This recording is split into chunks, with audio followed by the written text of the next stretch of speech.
य एष सुप्तेषु जाग्रति य एष सुप्तेषु जाग्रति कामं कामं कामं कामपुरुषो पुरुषो निर्मिमाणः निर्मिमाणः तदेव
He was a past president of our institute, and he has served as a various institute and the various organization for the various things. So I'll just request Vipul Bhai to give a memento.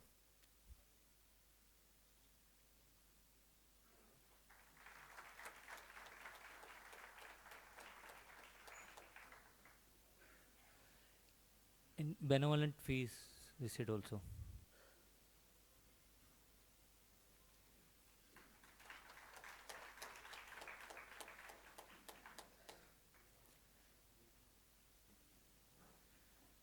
Similarly, CA Avinash Ravani sir is also our study circle member, and he has given a lot of lectures over here. He has cleared a CA in 1993. He is a practicing founder of a Ramanian company. His expertise is a direct taxation, statutory, and the tax audit, company law and corporate governance, e-filing system, digital taxations, and professional trainings. He is a faculty and speakers of various forums, ICAI, Bombay Chartered Accountants, Chambers on Commerce. He has a thorough deliver more than 700 lectures on income tax and company law. I will just request Vipul Bhai to give a memento and the viral. And the benevolent friends.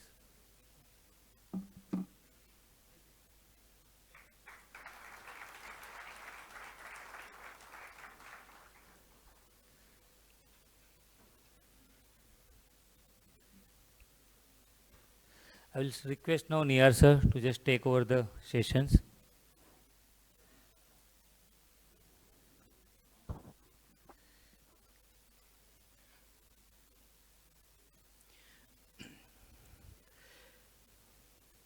CA Vipul Shah, past convener of the study circle, CA Viral Shah, CA Sandeep Shah, and today's speaker, CA Avinash Ravani. All the members of our study circle. My apology for bad throat, but then I will try to cover whatever I have to cover, even with this kind of situation of throat. Friends, very rightly and at very right time, the study circle chose to organize topics related to the Income Tax Act 2025. And it was discussed time and again that although in the new Act, there are not many changes. It still requires thorough discussion on the various chapters in the new Act. And there are several reasons for that. Number one, the entire format of the Act has been amended. Although the basic concepts remain just the same, still they have tried to cover certain changes which were required. They have tried to simplify the Act. They have tried to reduce the volume of sections, number of words, and they have tried to have provisions at one place where they were scattered in the old Act over various chapters in such a way that it was not possible to connect them unless you go on reading the Act again and again.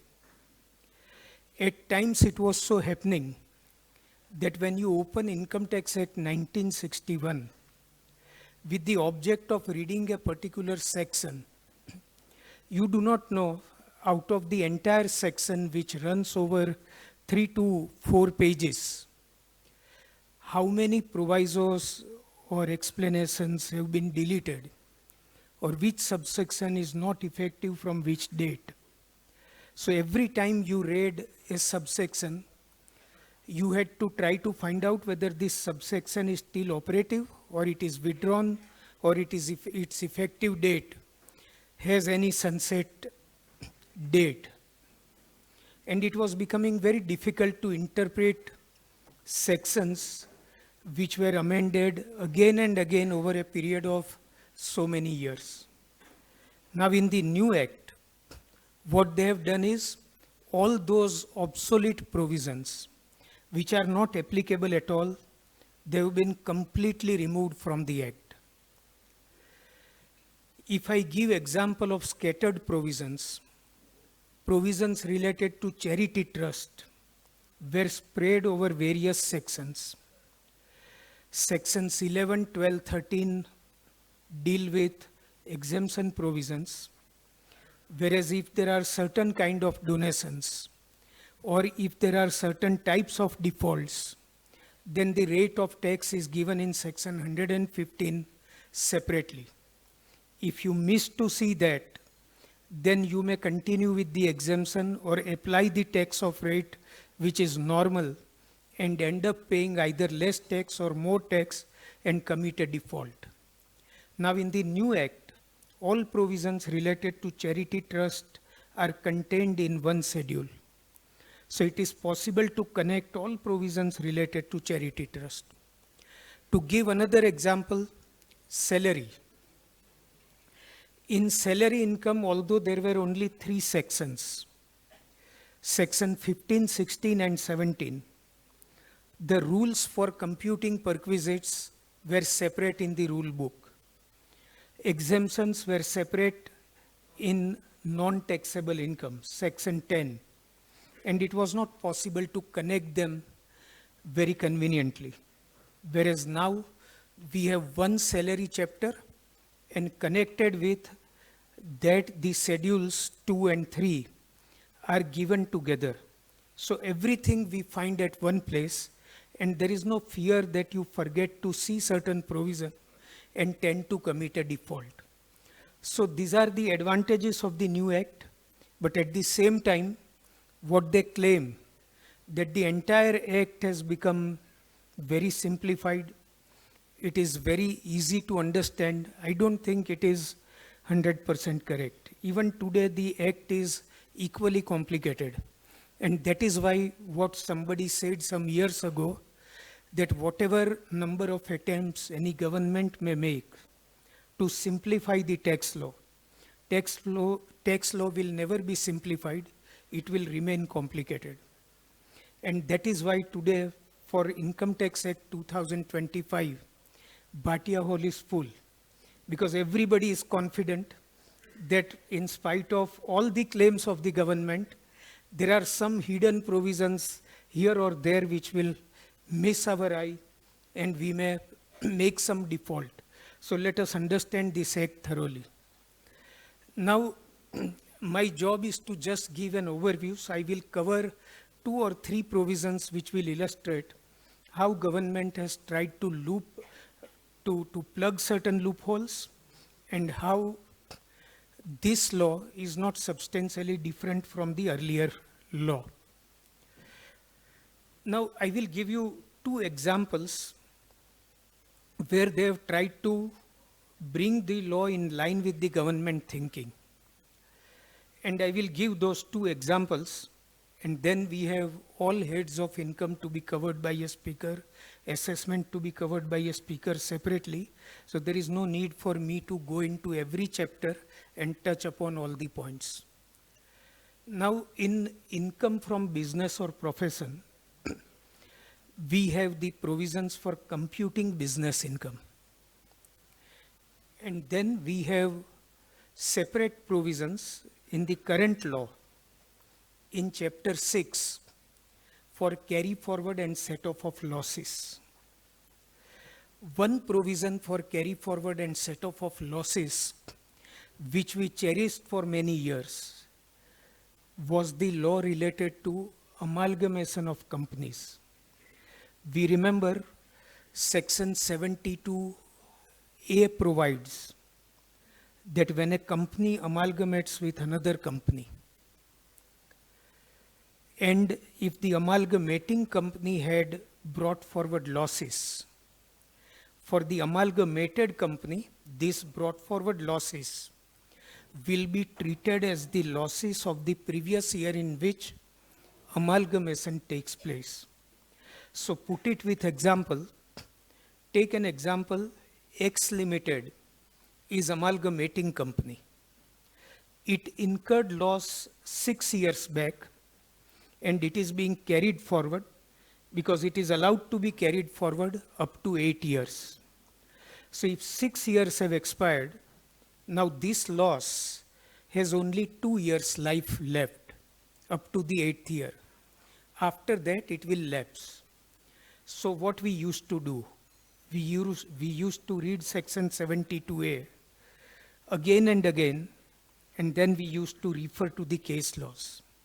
Section says that if amalgamating company had brought forward losses and it amalgamates with another company in the hands of amalgamated company, this loss will be deemed to be the loss of the previous year in which amalgamation takes place.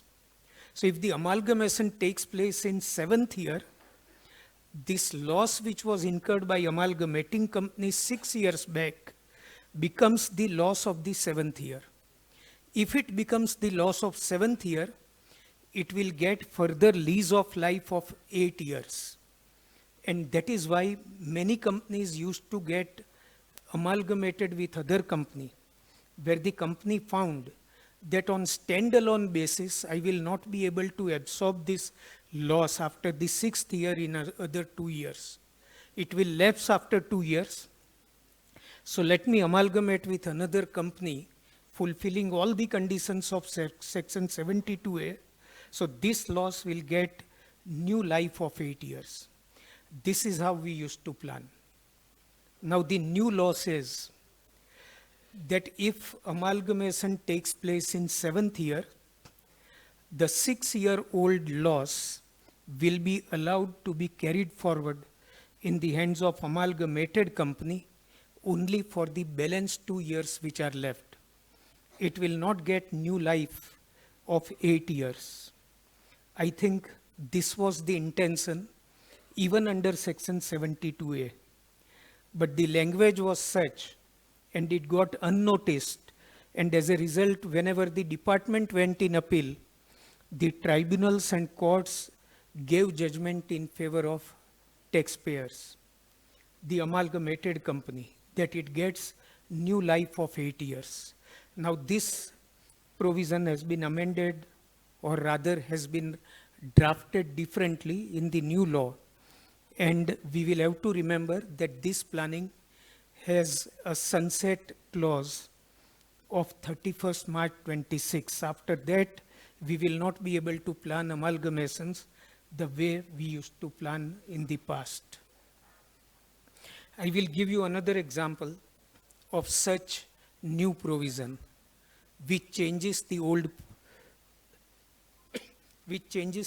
position. Under section 79, you will remember for a closely held company,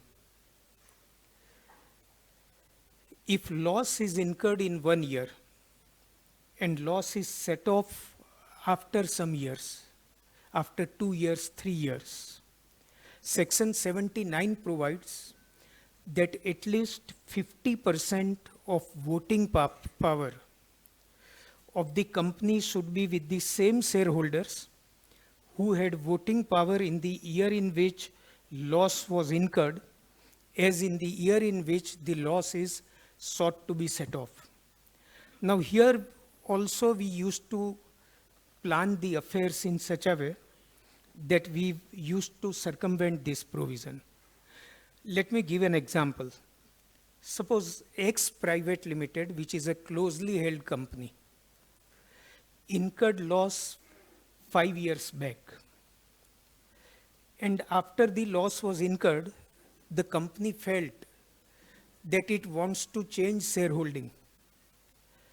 After the loss was incurred in second or third year, more than 50% of voting power, shares bearing more than 50% voting power were sold to somebody.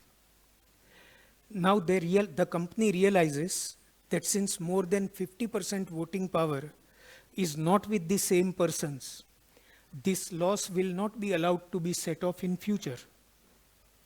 In the 7th year, company has profit, taxable profit, and this loss is capable of being set off if the shareholding remains with the same shareholders to the extent of 51%. So what companies used to do, that in the second or third year after the loss was incurred, shares which were sold, in the 7th year, these shares are bought again by the same person for the limited purpose of claiming the set-off of loss. After the loss is claimed in the 7th year, again in the 8th year, they would change the shareholding. It was challenged by the department that this is not the intention of section 79. If in between shareholding has changed, it puts permanent end of your right to claim set-off. But the tribunals interpreted the law verbatim. The law says the year in which loss is incurred and the year in which loss is sought to be set off, 50% of the shareholding should be with the same persons, shares carrying voting right. So in between, if there was a change, it doesn't matter. In the year of loss, in the year in which you claim the set-off, if the shareholding is with the same persons, it is possible to claim set-off. Now in the new act, they have changed the wordings, and very specifically it has been provided that the shareholding should continue to be the same to the extent of 50% from the year in which loss is incurred up to the year in which set-off is claimed. So in between changing the shareholding, again re-establishing it to the extent of 50% will not be possible in future. So these are some of the provisions which need our attention. Small such provisions, but which change the planning which we used to make in the past. And that is why it is necessary that chapter-wise we have thorough discussion, and wherever there are changes, it is necessary to have our attention focused on those changes and plan the affairs of self and clients accordingly. So these are some examples of such changes, but barring this, if you look at the provisions, largely the residential status provisions are the same. The draft bill which was presented to the Parliament, in the bill they tried to change some of the concessions which were given in the residential status provision, section 6, they wanted to change. But then people objected and number of representations were given. So again, residential status case laws, the sections are retained at the same level where they exist in the current law. There are some changes in the assessment procedures, and some changes may look like amendment even in the time limit, but they are not amendment. For example, now we don't have the concept of previous year and assessment year. From the next year, it will be just 1 year, and that will be tax year. So in the current law, for example, a case can be reopened up to 6 years from the end of the relevant assessment year. Whereas in the new law, it is provided that it can be reopened up to 7th year from the end of the tax year. So apparently it may look like 1 year has been extended, but it is not extended, because currently it is 6 years from the end of the assessment year. So after the previous year, assessment year is 1 year, and thereafter 6 years. Whereas now we will have only tax year. So tax year and previous year are the same under the new law. And therefore 7 years are now being provided. So when we read this, I think we will have to keep in mind all these changes, the language in the new law, and make ourselves used to the new section numbers, the new language. Fortunately, some of the provisos have been omitted now, and they have provided all the provisions in separate subsections. But again, there are many sections which, while discussing heads of income, while discussing assessment procedures, the speakers will discuss that when there were provisos, we had first proviso, simple, provided that. We had second proviso, provided further that. We had third proviso, provided also that. So when we read those provisos, they were all connected provisos. Like in the first proviso, something is provided. In the second and the third proviso, connecting with that, there were some changes. Whereas now these provisos are in separate subsections which are giving a different meaning, that they are not connected with each other. We may have to read those subsections separately, interpret them separately, and take decisions about each subsection as if they are separate provisions.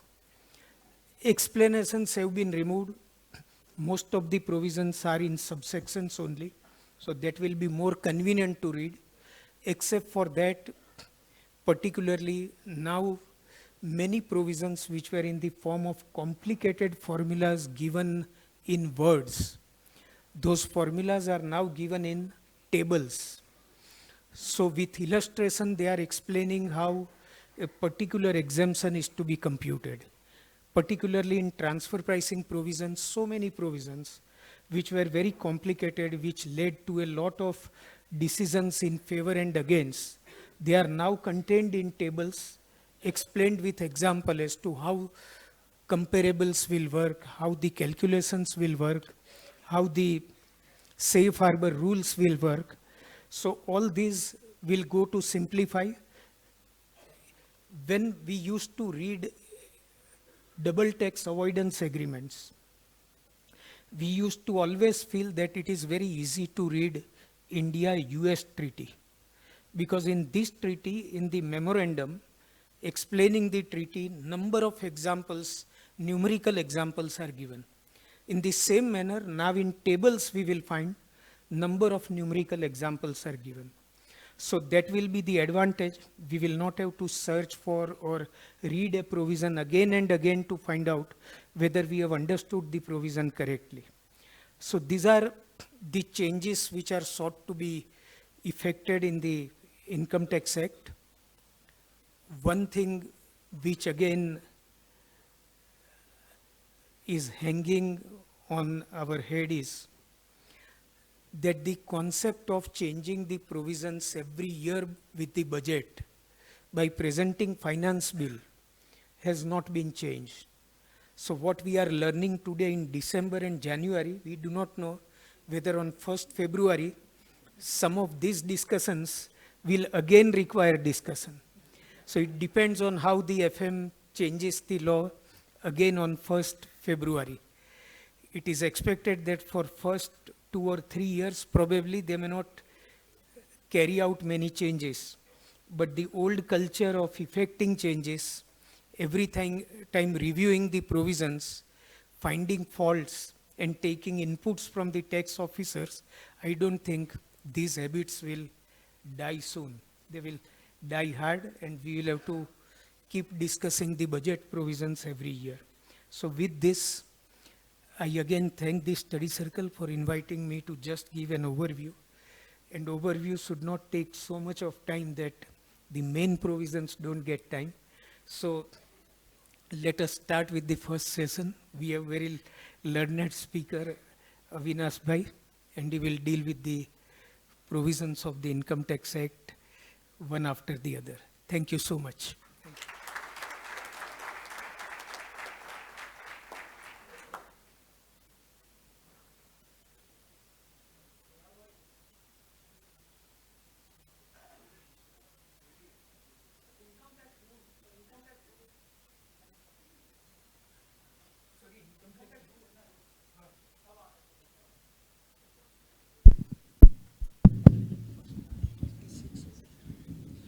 They will be applicable from 1st April 26. So currently up to assessment year 26-27, we have to go by the old act and the rules. The new rules will apply for the next year, and that is how I think we have 1 full year to plan for the affairs of the next year.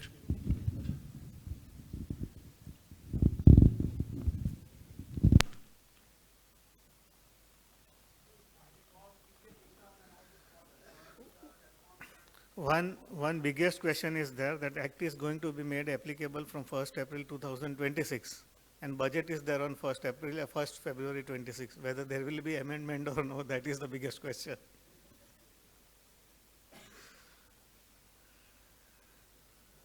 So first of all, thank you Niyar bhai for giving this entire overview. My work has been made easy.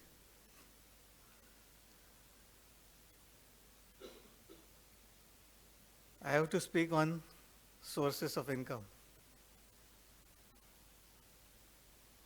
And this is my first lecture on Income Tax Act 2025. I have now not studied it. I will be studying along with you. And I have not prepared it.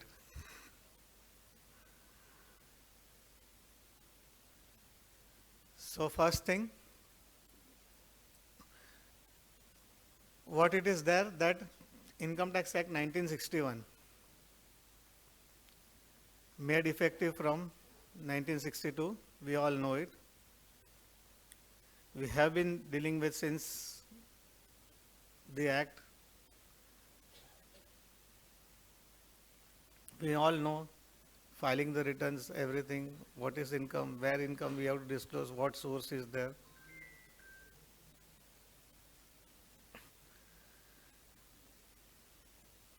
So we need not worry much about it.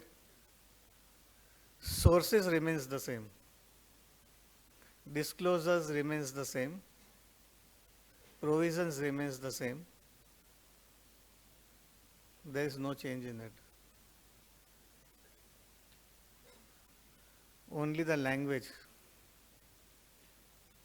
what is told is simplified. And what Niyar bhai says rightly, every simplification leads to more complication. So this material today is only for the purpose of discussion. Please do not take it as a legal interpretation.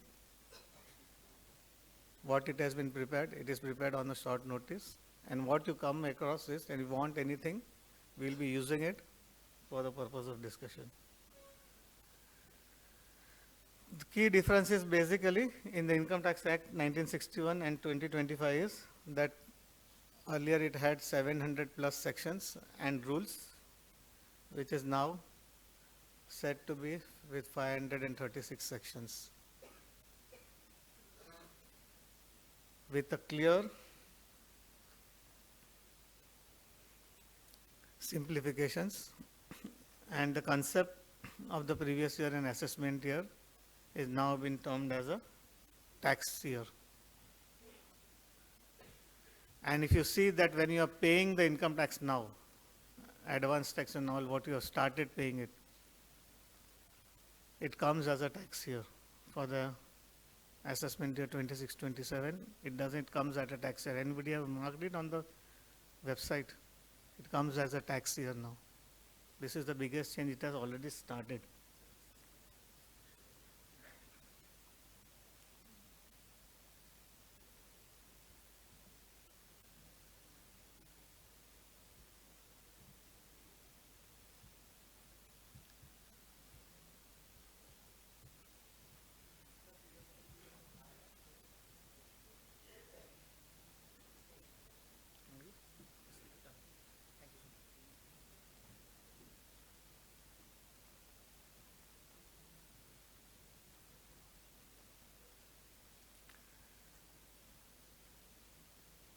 Tax year remains the same, that is 12 months commencing from 1st of April to 31st of March. And suppose in case of a business or profession which is a newly set up or only a source of income which has come in newly existence in any financial year, the date of setting of income or a profession will start from that year. That period has to end on 31st of March. So that will be that period. That is what the 2025 Act says. So you will have to offer the income for that particular period till that 31st of March. In any particular head, heads remains the same. This is basically the disclosure of, related to disclosure of income. Whether your income relates to taxable income. Income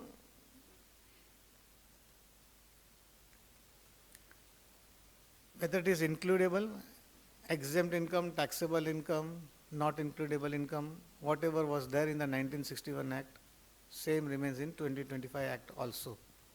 But the section reference has changed. Some of the income which were not includable, that is exempt under section, that is section 10, we had several sub-clauses that has been now shifted to section 11 under the new Act. Sections have been shifted, modified. Then we have same 5 heads of income, that is income from salary, profit and gains of business, house property. There are no changes in that. Only the things that under the old Act we had section 15 to 17 which dealt with income under the head, income from salary. But under the new Act, the sections have increased.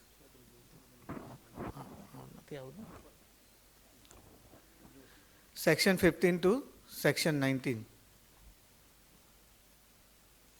Section 15 is a chargeable section, section 15-16, which was earlier section 15. Section 17 and 7 had been split to section 17 and 19, and exemptions or the deductions which were there under section 10 has now been shifted to section 19. What it says that income from salaries shall be computed after making the deductions in respect of the nature in the column B. So whatever income which was chargeable under the head salary remains the same. The formula has been given.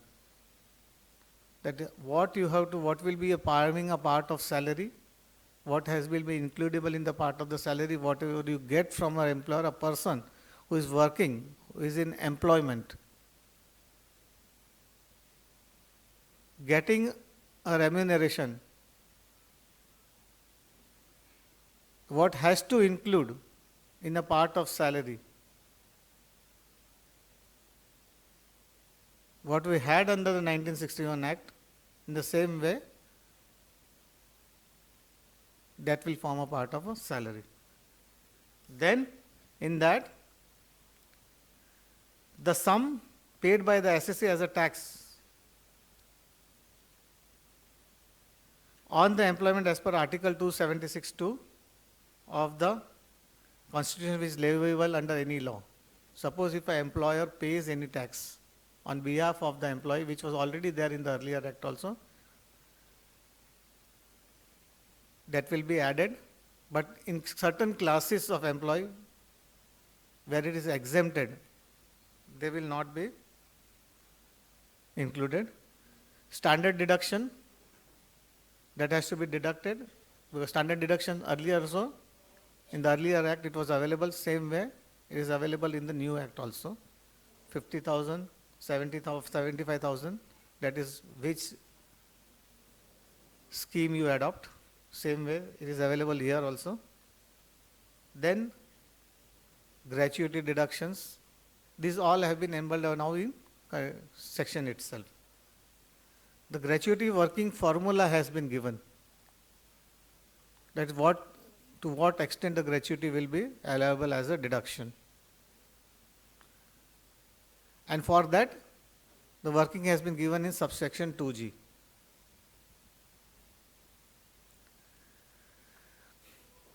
If there is a retiring gratuity to a government employee, wherein the pension code, etc. is applicable, where the person is in a defense service, etc., or such type of certain specified services, which we also had it in the 1961 Act.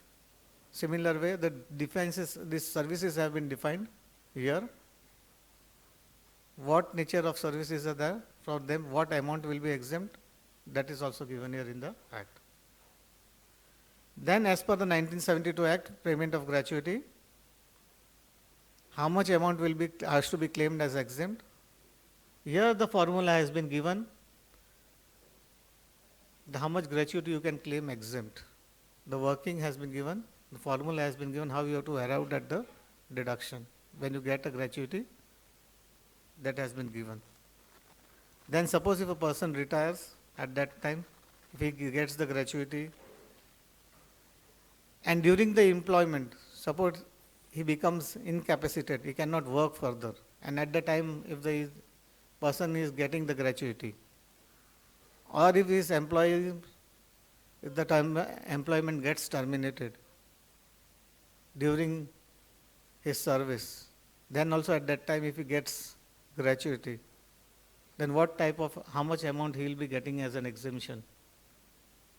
For that also the working has been given. So see, it has been defined in at what stages how much amount will be exempted, what amount you can claim as an exemption. The working has been given. So you have in B, they have given you the nature of payment, and in C, how much you can claim as the amount as an exemption. So it is clearly defined. So which was not there in the 1961 Act. It is more simple. If you do this, this. If you do this, this. If you do this, this. Then coming to this, if a pension, pension is received by an employer, if he is in a government services, that is central government or state government or either specified government, then entire amount which was already there earlier, that continues to be there. Then if a commutation of pension is there,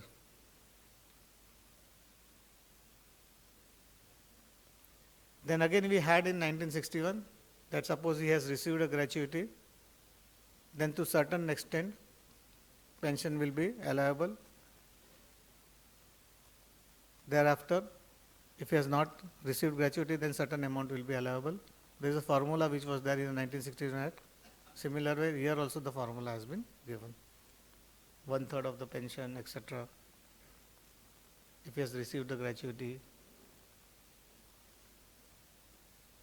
In other case, commuted value, 1/2 of the person, same way. Other deductions, similar way what was there, in every case. This is just a sample, normal example I have given.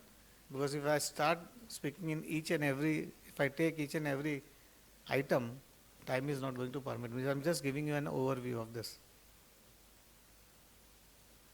And for your reference purpose,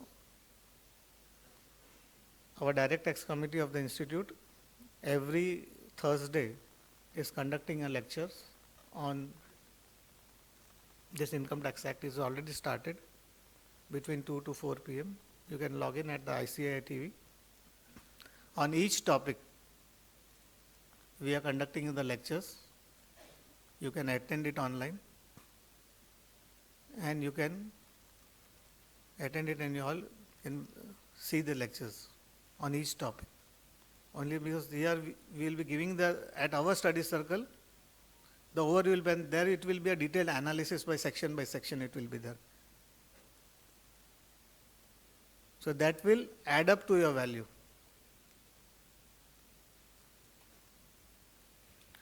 Then coming to the second source of income, income from house property. Income from house property we had section 23 to 27. Here there is a reduction of 2 sections, that is 21 to 25. Now what will be taxable under the head income from house property? It says that annually you have to compute the annual value. What was there in the 1961 Act? Annual value of property which is consisting of building, lands appurtenant thereto, owned by the SSC. It says owned by the SSC. It has to be actually owned by the SSC. Shall be chargeable to the income tax under the head income from house property. And there were certain changes in the 1961 Act in the last 2 years. That certain category of property which were held, that were shifted, which will not be chargeable to housing property under the head housing property, etc. That also has been considered here. Under what head it will be chargeable after certain decisions of the various courts of law of the country. Section 21, which deals with the chargeable section. So you have to see that first criteria, it says that it should be owned by the SSC. If it is not owned by the SSC, then it won't come under the dischargeable head. Second is, the provisions of subsection 1 says that only such portions of property as the SSC may occupy for his business or profession, the profits which is chargeable to income tax. Section 22, 20 subsection 2. This provision will not apply if the person is using the property for the purpose of his business and profession. Then it will not be chargeable under the income from house property. Income will not be chargeable. So these two are the two provisions of section 20. You have to you have to determine the annual value. Annual value determination, valuation remains the same. Concept is the same. So first is, you have to determine, that is what is the sum which it may reasonably be expected, at what amount of the rent that property will actually be getting. So you have to analyze what will be the annual actual rent when you try to let out this property. Expected rent what you get from the property, that is the first. Second, actual rent received. higher of this will be your annual lettable value. And from this, deduction has to be claimed. Deduction will be allowed. That is, first is vacancy allowance, section 21(2), municipal and service tax. Service tax has been added over here. Unrealized land, that is, suppose if the rent is unrealized, you can claim the deduction for that. Property which is held as a stock in trade and completion certificate is not received. Because in case of a builders and developers, suppose if they are holding the property, then again it is chargeable, taxable. Suppose they are holding as a stock in trade. There is a provision under the Income Tax Act. If the building is completed and the property asset is not sold, then up to 2 years, then they can, after 2 years, it becomes a deemed let out and they have to pay the tax on that. Its income is chargeable. Self-occupied property, you have section 21(6). It will be SOP property and other conditions. That is, other conditions are there, 21(7). Then, from this, after arriving this, whatever the annual value has come, 30% standard deductions. You can claim the deduction which is there. Interest on the borrowed capital. And again there are restrictions which has been claimed at how much interest you can claim. There is a formula which has been given for claiming the deductions of the borrowed capital, wherein it says that interest on borrowed capital, pre-construction interest was also allowable in the earlier act. Similar way, here also the interest is allowable. That is prior period before the occupation, that is you can claim the interest of the property prior for the pre-construction period in 5 installments, that is for the current year plus 4 previous tax year. Section 22(1)(c). Maximum deduction, what it says, section 22(2), maximum is 2 lakhs rupees, all interest. Subject to condition is that property has been acquired or constructed with the borrowed capital, and such acquisition or construction is completed within 5 years from the end of the tax year in which capital is borrowed. So this condition has been put. So this condition is mandatory now. And second condition is that the assessee has to furnish the certificate from the person to whom the interest is payable for such capital. Now if you say one country that where I have to give the certificate, in the income tax return there is no such provision to attach the certificate. But you have to give the details of the loan account number and all when you are claiming such interest, right? When you are filling the income tax returns, you have to fill up the details. That is, what is the amount of the borrowed capital, what is the amount of this loan account number, from where you have to borrowed, which is the person, and all the details which are required to fill up in the income tax returns. These all details forms a part of this certificate only. This is the part of certificate. So whenever the scrutiny comes, assessment comes, at that time you have to furnish the certificate and that has to match with that. If it doesn't match, the deduction won't be allowed.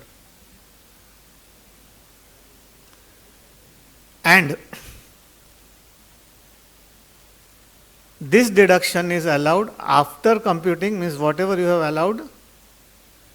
Section 22(1)(c) says that the deduction under section 22(1)(c) shall be computed after reducing the interest.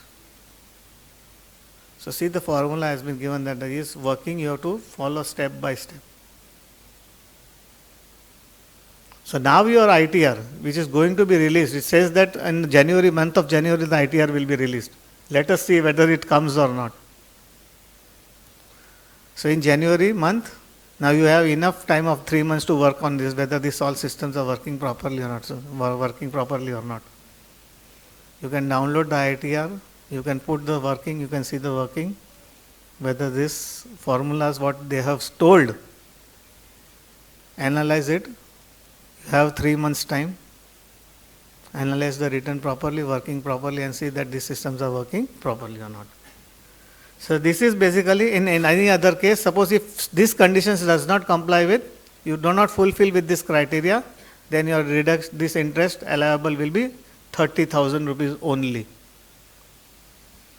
Then aggregate amounts of deductions will not exceed in any case 2 lakhs rupees. Any interest chargeable in this tax payable outside India will not be allowed as a deduction. If the tax is deducted, TDS has not been deducted under chapter 19B, and such interest is paid to the agent and paid to the agent. And suppose the other clause is also there, the amount of areas of rent received.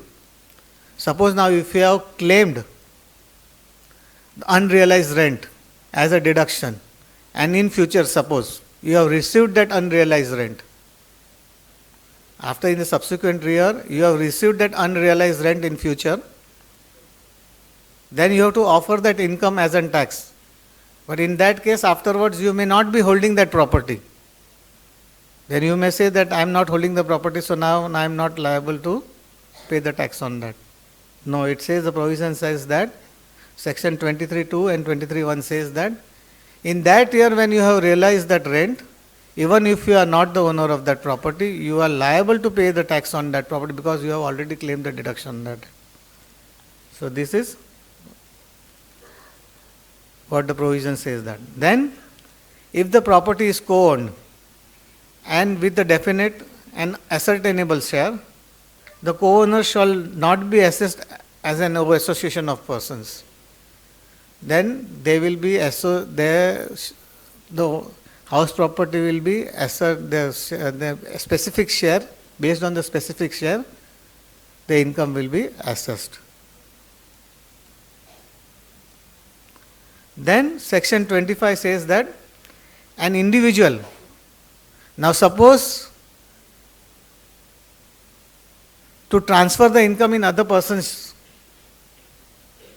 if a person is having huge income, now if he gifts the income, transfers the property without consideration, in that case, section 25 what it says that there are certain cases if the property is being transferred, the income will be transferable in the hands of the owner.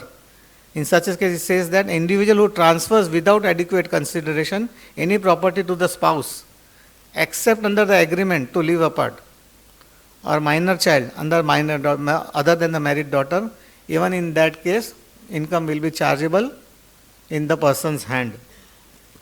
Secondly, the holder of an imperishable estate, he shall be deemed to be the individual owner in respect of the properties which comprised in the estate.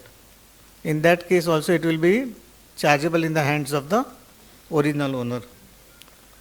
A member of a cooperative society, company or other association of persons to whom the building or part thereof is allotted or leased under a housing scheme of the society, company or other association, the person will be the owner of the property. Income will be chargeable in his hand. A person who is allowed to take the person, because suppose if the agreement has not been executed and the person has taken the possession of the property, possession of the property is under his hand under the Transfer of Property Act, then also he becomes the owner of the property, the income will be chargeable under his hand.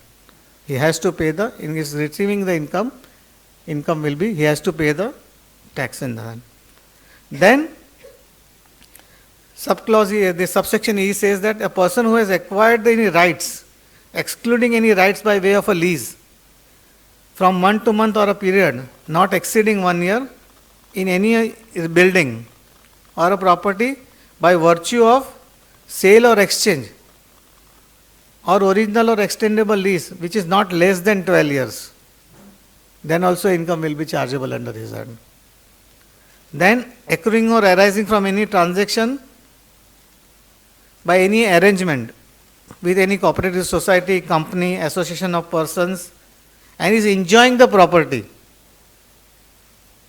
then also income will be chargeable under his hand. So these are the various ways income can be clubbed in the hands of that owner. He becomes the owner of that property. He is enjoying the property also, then he has to pay the tax under his head. So these are the specific certain changes under the head income from house property. The main clause, now coming to the main clause, that is profit and gains of business. Very vast clause.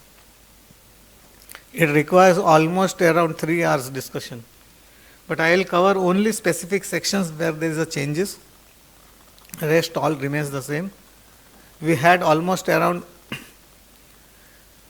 28 to section 44 DA under the old clauses, but here we have 41 clauses summarized in this section under the new. There are says this profit and gains of business.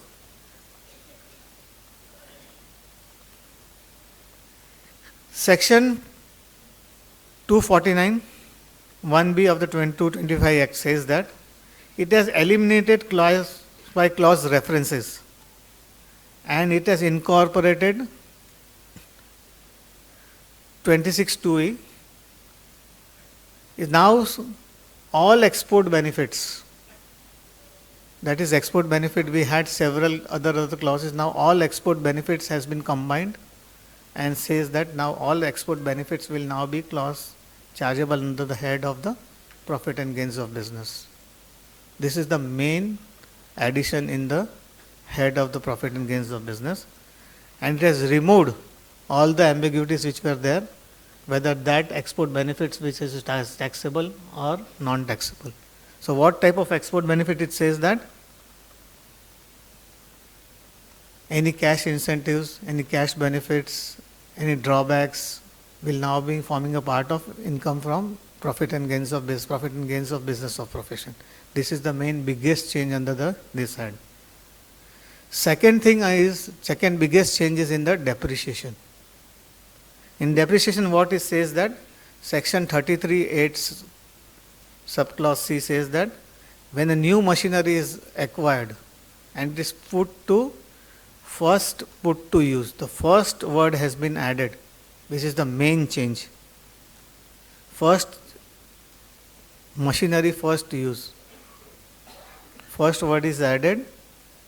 So if the machinery is first put for non-business use, then you may not be eligible to claim the additional depreciation.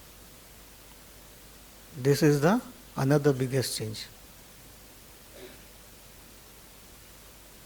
So you have to verify it and see that while claiming the additional depreciation. I think most of the people who have been claiming this new scheme, I think we have 115 BAC in the old Act.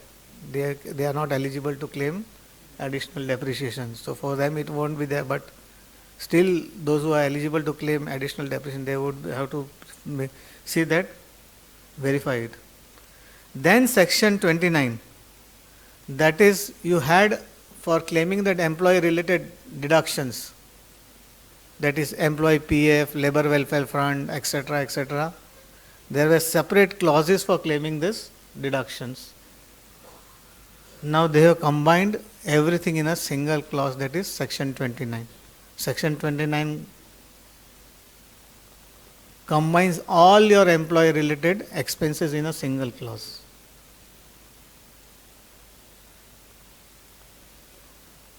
So this is again another biggest change. Then about another big change is related to TDS provisions in respect of salary which is paid to the employee. Section 35C says, suppose if you have an employee who is employed out of India and you are paying the salary to that employee, and if you have not deducted the tax of that employee in that tax year, you have given the time to deposit that TDS up to the date of filing of return of income, and you are eligible to claim the deduction.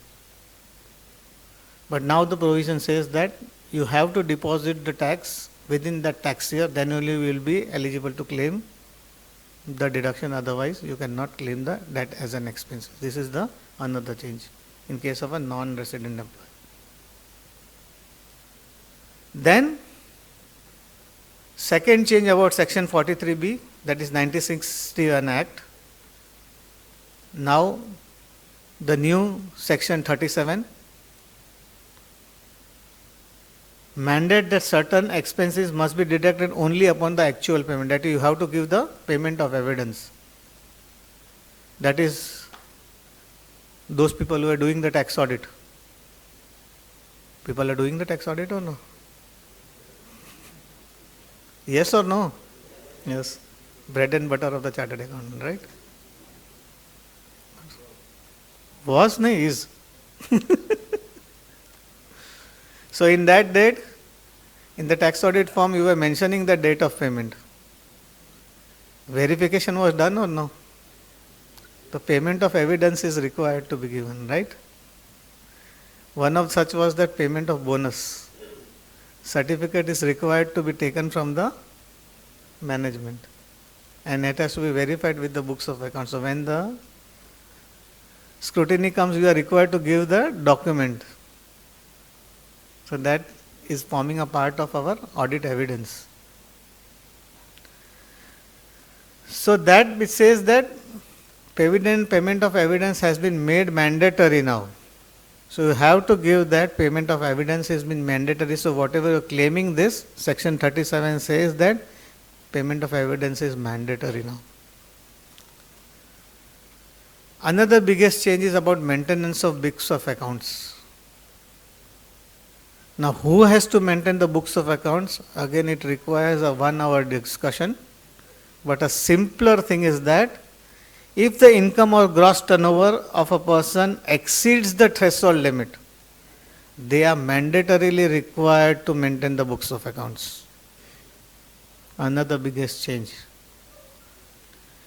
The requirements vary beyond business nature, taxpayer category, whether presumptive taxation schemes are utilized or not. This is another biggest change in the head of profits and gains of business.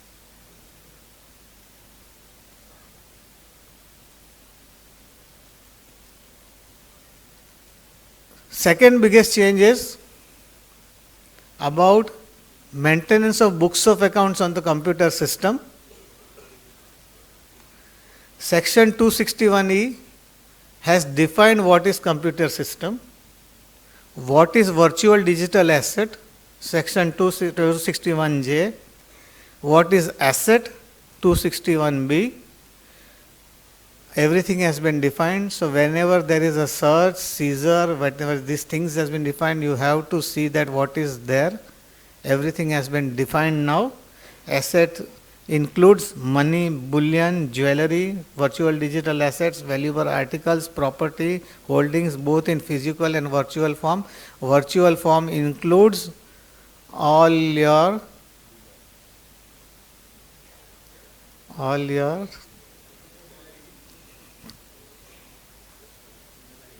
email ID, WhatsApp, social media, everything. So this has been included in your definition. So this is another biggest change.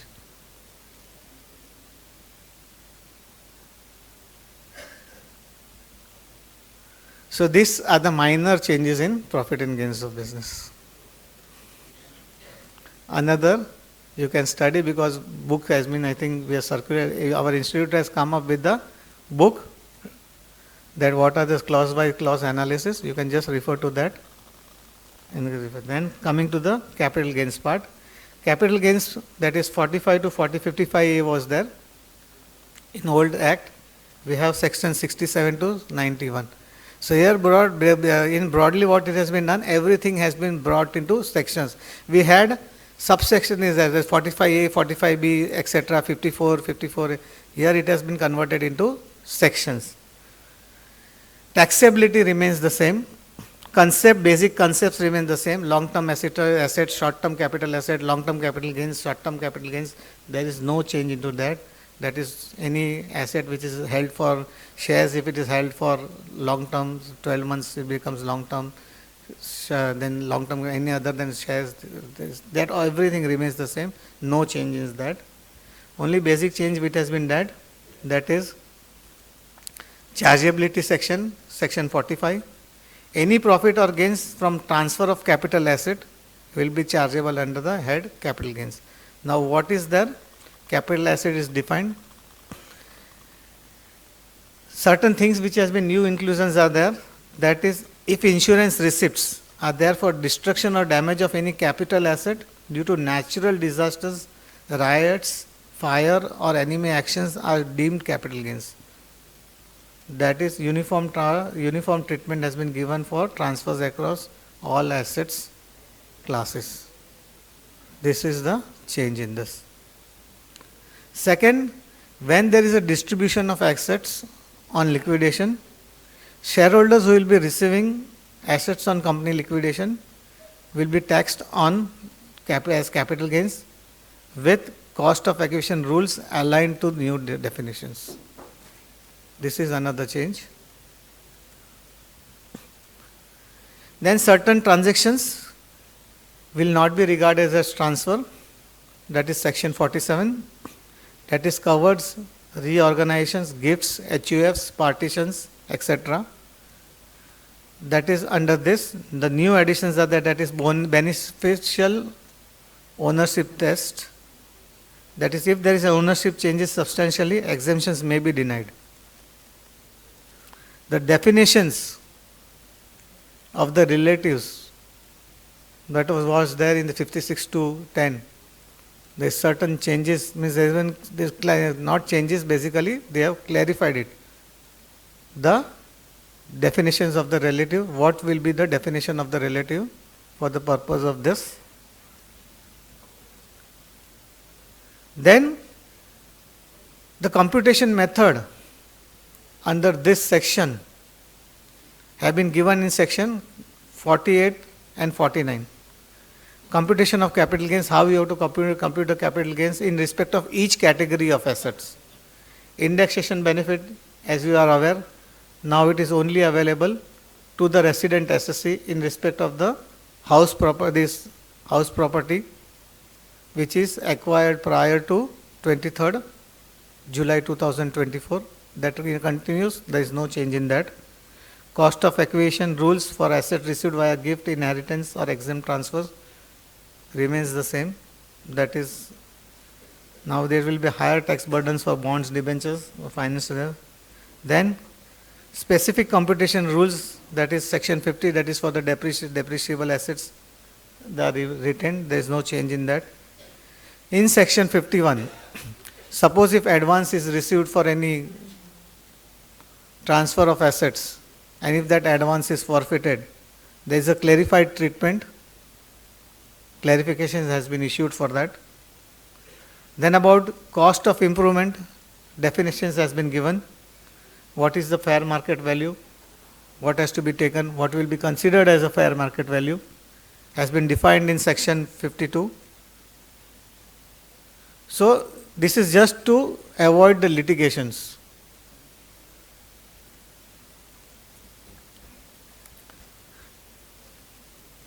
Income from other sources, the last head, wherein there were only four sections, that is 56 to 59. Here we have 94 to 95. Now what is not to be included? What is to be included, which forms part of the above four clauses, that four sections. This is the residual, last section. You have to include under income from other sources. Clubbing provisions is also there. There is no change in the clubbing provisions. Exempt provisions also remains the same. Exempt will be allowed. What is exempt is exempt. Will not be forming a part of income. That continues again. Income from other sources says that gift taxation, that is 50,000, whatever the threshold limit there, that continues to be remaining. Definition of the relatives now says that spouse, if you receive a gift, this spouse is defined as a relative. Siblings, that is individual and spouse siblings, that continues. lineal ascendants and descendants, children's continues, extended family. Earlier in the 1961 Act, it was ambiguous, but now explicitly it says that siblings of the parents and spouses will be, it says that it will be forming a part of relative. It is covered now. Uniformity has been given, that is a single consolidated definition. So here it has been clear that these are your relatives. The relatives definition has been clearly defined. So earlier your client had to call whether I can take gift from this person, whether I can do this, I can do this. Now you can say, send these details. Now this is a list of your relative. So ambiguity has been resolved. The deduction which you are getting from clubbing of the income, that also remains the same. The deduction you will be getting it. And whenever there is a clubbing of income, if suppose any person's income is being clubbed, the source of clubbing will remain the same. There is no change in that.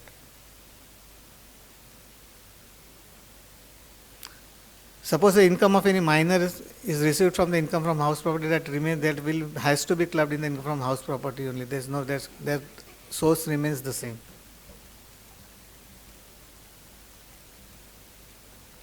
Dividend and interest income, separate provisions were there in the 1961 Act, but here it has been combined.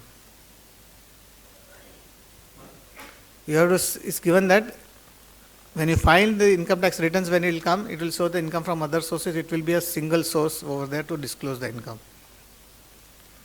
TDS returns, TDS statements, there will be a unified TDS statement also there. So there will be this all it will come in the income tax returns. The disclosure will be in a single clause. Winning from lotteries, betting, gambling, there were multiple overlapping provisions for, that is separate, you had to show it. The separate disclosures were there. Now here there is a single consolidated section which covers everything, and tax will be at a flat rate of 30%. This is the minus change. Virtual digital asset, which was taxed at 30% under the old Act with no set-off of losses. Here the definition has been broadened. Now it includes cryptocurrencies, tokenized assets, and metaverse collectibles. Tax rates again remains unchanged, but compliance rules has been streamlined. Wider coverage has been given. Compliance for digital economy participants has been increased over it. So these are the basic changes. And family pension, lastly, family pension and miscellaneous income. Deductions has been retained, but rationalized. You will be getting the standard deductions. One biggest problem here is that when you are filing the income tax returns as per the Income Tax Act, you are required to disclose this as an income tax from other sources. But income tax, while processing the return, you are getting the defaults. It doesn't grant you the standard deductions. And it wants you to show as the income from salary, which is not the correct head. So this is the biggest difference, but actually you are required to show it as income from other sources. Now let us see what this year they are doing it. Miscellaneous income, that is subletting. If you are not owning the property, house property is not in your name, and you are subletting that property, then that will be forming a part of income from other sources. This was also one of the debatable issue. People were showing it as income from house property, but which is not the correct head. So now it has been clearly stated you have to show it as income from other sources. Any royalty income and other residual income has been consolidated, you have to show it as a miscellaneous income and the income from other sources. Then these are the summarized sections, that is salary, that is all wages, pensions, allowances, perquisites, whatever you receive it, that is section 21 to section 40 under the new Act says that this will be treated chargeable under the head under the new Act. These are the consolidated provisions. Now the rationalized perquisites. Perquisites also they have given you the how you have to compute the perquisites. perquisite formula has been given for computation of the salary. How the perquisite has to be calculated. Valuation of the perquisites. Plain language. Unless and until they make any changes. Income from house property, section 41 to 45. Standard deductions retained, simplified computation. They have given you the computation method with the exceptions, few exceptions. Profit and gains of business, section 56 to section 90. That is business profits, professional receipts also forms a part of it. Streamlined depreciation rules, incentives consolidated, presumptive changes, presumptive taxation also is there. Presumptive taxation has not been removed. But there are conditions in that. In that you have to follow the rules which are there in the presumptive taxation. Then capital gains, that is sale or transfer of assets, that is property, shares, bonds. Uniform holding period will be there, that is 24 months for if you hold it for 24 months, other than shares or securities which are listed, it will be a long-term asset. Indexation restricted to immovable property. Beneficial ownership test has been introduced in the law. So you have to verify when you are this offering the income under the head capital gains, you have to give the ownership test. That is now included in the. You have to prove the ownership test. That is mandatory. Then income from house property, that is income from other sources, that is section 111 to 120. Gifts, dividend, interest, winnings, lotteries, betting, virtual digital assets, family pension, etc. They have consolidated the provisions, broadened the definitions of virtual digital assets, unified treatments of dividends. So this is the summarized provisions of the heads of income. Fine. So any questions are there? You can definitely take it up. I think this was the overview of the heads of the income.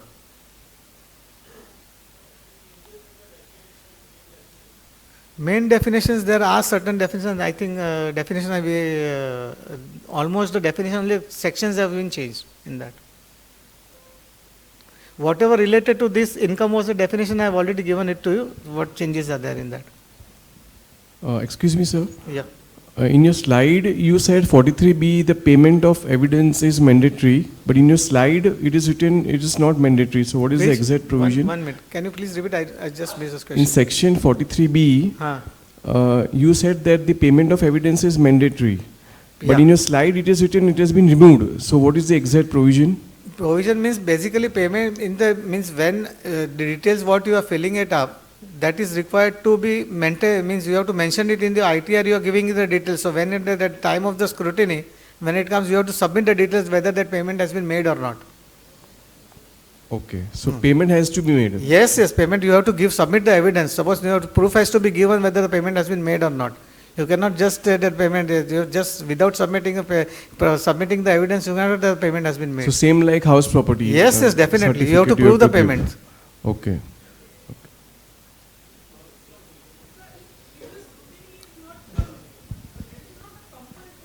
Payment, you see, evidence has to be there. Suppose you cannot just, if you have not made the payment, you cannot claim that, no? Yes, it was, but now, see, now they have specifically said that you have to, earlier it was not specified, no, that you have to prove, that you have specified that you have to prove the payment. So that is the evidence, that is our duty. See, as a certificate, you are issuing the certificate. When you are issuing the certificate, then you have to, without verification, how you can issue the certificate?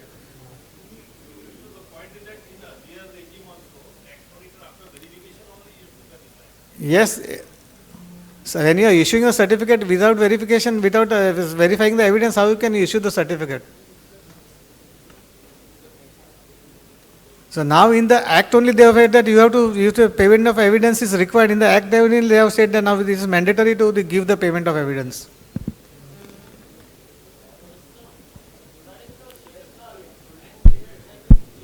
Request you all to be please seated for 5 to 10 minutes. So just wanted to ask, since it was written a uniform holding period of 2 years for shares on the previous slide, So for shares also now we have to consider till 2 years it is short-term capital gain, or am I understanding it wrongly? No, no, shares is 12 months, no? Other listed securities, and they have defined as listed securities and unlisted securities that way. Okay, Listed, other than listed, they have specifically what was there in the 1961 Act. The Same only it same has continues. been carried There is out. no change. Whatever is there in the 1961 Act, that only continues. There is no change in that. Okay, okay, sir. Thank you.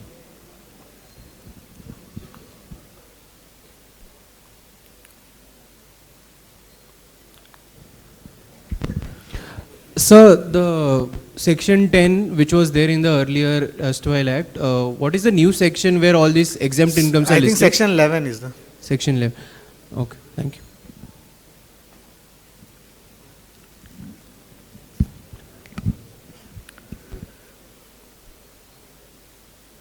Fine. Chalo, thank you very much, everybody, for the patience. Thank you, Avinash Bhai. Before we conclude this session, two announcements. Taxman publication is downstairs. You can avail by availing 35% discount. And those who have not done attendance, the attendance sheet will be available post break at 8 p.m. or so. And now, before going for vote of thanks, I think Nihar sir, you said ki Bhatiawadi is full, because the thing is ki you are one of the speaker for that. So I request Viral to give a vote of thanks to both the speakers.